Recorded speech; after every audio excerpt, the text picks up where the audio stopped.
The lights of The Tonight Show shimmered like 1,000 golden stars. The crowd was buzzing, laughter, applause, the hum of excitement that fills every late-night taping. It was supposed to be a warm, feel-good episode. Reba McEntire, America's country music queen, had just stepped on stage, smiling wide, her signature red hair glowing under the spotlights. She was there to promote her new tour, tell a few jokes, and sing one of those songs that make everyone feel a little more human. But something in the air felt off. Jimmy Fallon, always playful, started teasing about country roots and old-fashioned values. At first, it seemed harmless, just late-night banter. The audience chuckled. Reba gave a polite smile. But the smile didn't reach her eyes. The camera caught a flicker, a split-second change in her expression that nobody noticed then, but everyone would replay later in slow motion. Jimmy leaned in, trying to keep it light. "You know, Reba, you country folks sure take things seriously." He laughed. The audience followed. Reba didn't. Her jaw tightened. She leaned forward and said quietly, "You think that's funny, Jimmy?" The room fell still. The laughter faded. The tension was so thick it could have cracked the set in half. Jimmy tried to pivot, another joke, another smile, but the damage was done. Reba looked straight into the camera, eyes sharp, voice trembling just enough to make every viewer at home lean closer. And then, right before the commercial break, before anyone could process what was happening, Reba McEntire stood up from her chair. The band stopped mid-note. Jimmy froze. She whispered something only the front row could hear, and then she walked off. The moment Reba McEntire walked off that stage, the internet caught fire. Within minutes, clips from the taping began flooding social media. Shaky phone footage, stunned audience reactions, half-heard whispers. The hashtag #YourRebaWalksOff trended within the hour. But what really happened before that dramatic exit? Producers insisted it was just a misunderstanding, a playful moment taken out of context. But viewers weren't buying it.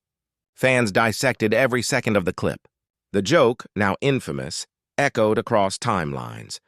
"You country folks sure take things seriously." Some said it was harmless teasing. Others said it was loaded, a dig at where Reba came from, at the culture she represents. Commentators began weighing in. One entertainment columnist called it a symbol of Hollywood's growing disconnect from heartland America. Another said, this wasn't about humor. It was about respect. Suddenly, a simple late-night joke had become a cultural debate. Reba herself stayed silent, no statements, no tweets. But the silence only made things louder. People began asking what happened backstage. What did she say before leaving? Then late the next night, a short clip surfaced, grainy audio from behind the curtain. You could barely make it out over the studio noise, but one voice was unmistakable, Reba's. And what she said changed everything. The leaked audio hit the internet like a thunderclap. It was grainy, uneven, and only 20 seconds long. But that was all it took. You could hear footsteps, muffled voices, and then Reba's tone, sharp, controlled, but burning with anger. "You don't mock where I come from," she said. The words cut through the static. "You don't mock my people," silence followed. Then another voice, believed to be Jimmy's, trying to diffuse the tension. "Reba, it was a joke, come on." But she wasn't having it.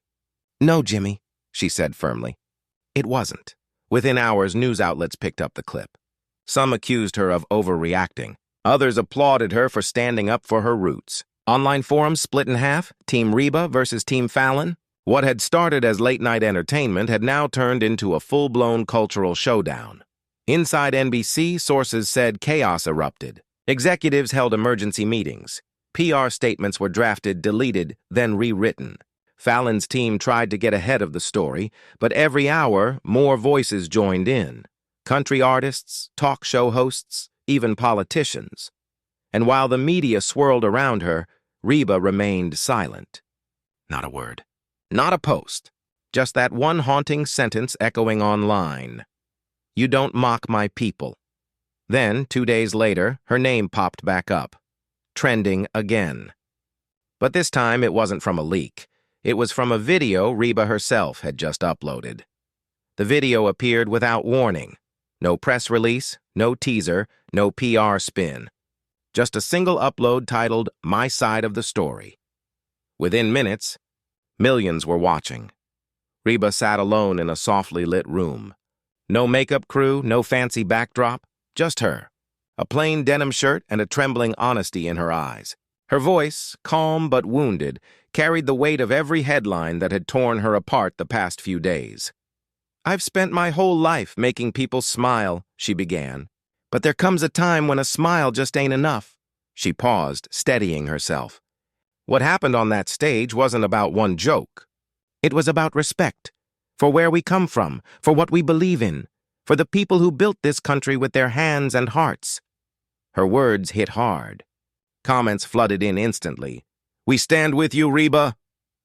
Hollywood owes you an apology." She ended the video with a quiet challenge.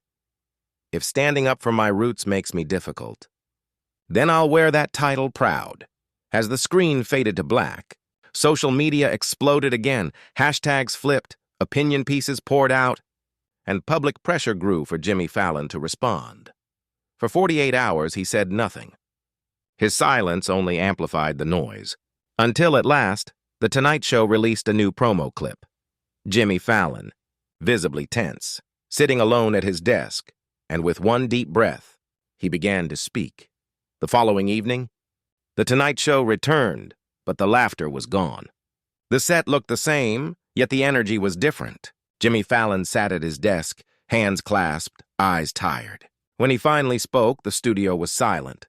"I want to talk about what happened with Reba," he began, his voice measured. "I never meant to disrespect her or anyone. Comedy's supposed to bring people together, not drive them apart. But I understand now. Sometimes jokes land differently, and that's on me." It wasn't quite an apology, but it wasn't denial either. A calculated balance, remorse wrapped in self-preservation. The internet reacted instantly. Some praised him for owning up. Others accused him of backpedaling only because he had to. Meanwhile, Reba's team released a short statement of their own. "We appreciate Jimmy's words. Reba stands by what she said and hopes for understanding, not division." But the public wasn't ready to move on. News networks ran montages of that fateful night, the stare, the silence, the storm-off. Commentators debated what it meant for America's cultural divide, city versus country, elite versus working class, entertainment versus authenticity. It was no longer about a late-night argument. It was about everything simmering beneath it. The fragile tension between humor and hurt, between old values and modern voices. As the final monologue camera pulled back, Jimmy forced a small smile and said, "We'll be right back," after the break. But everyone watching knew something had already broken. Because after that night, The Tonight Show was never quite the same again. If you've been watching this story unfold, you already know this isn't just about Reba McEntire or Jimmy Fallon. It's about something bigger. It's about respect, truth, and how one moment on live television exposed a much deeper divide in America. But here's the thing. The real power isn't in Hollywood or late-night TV. It's in you.